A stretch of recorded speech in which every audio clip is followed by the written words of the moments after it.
ఆత్మస్వరూపుడివి, నీవు శుద్ధ చైతన్యానివి, నీవు ఆత్మస్వరూపుడివై ఉన్నావు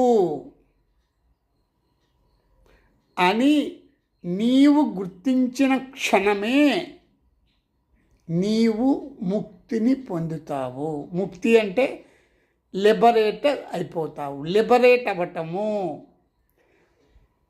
you will be liberated the moment you realise that you are the soul or you are pure consciousness, శుద్ధ చైతన్యము. దాన్ని ఇలా మాటల్లో చెప్పడం కంటే దాన్ని ఎలాగ మనం శోధించి సాధించగలమంటే, నేను శరీరము కాదు, నేను మనస్సు కాదు, నేను ఆత్మస్వరూపుడిని అని నిత్యము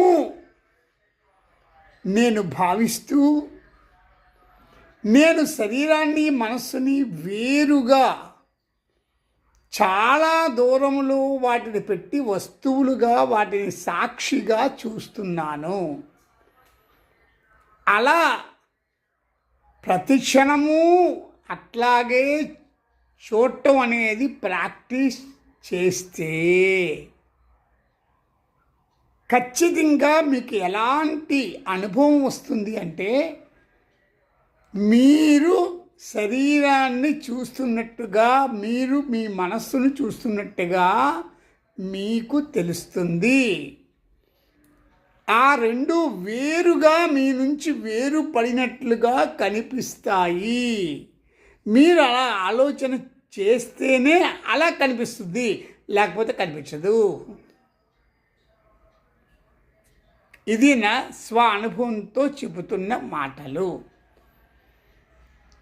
ఇదే విషయాన్ని అష్టావక్ర గీతలో కూడా చెప్పారు, భగవద్గీతలో కూడా చెప్పారు, వేదాలు ఉపనిషత్తుల్లో కూడా చెప్పారు. దీనిని మనం ఆచరించాలి, ప్రాక్టికల్గా దీన్ని చెయ్యాలి.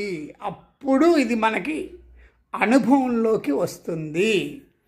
ఇలా చాలామంది చేశారు, చాలామంది ఇప్పుడు కూడా ఈ ప్రపంచంలో ఉన్నారు.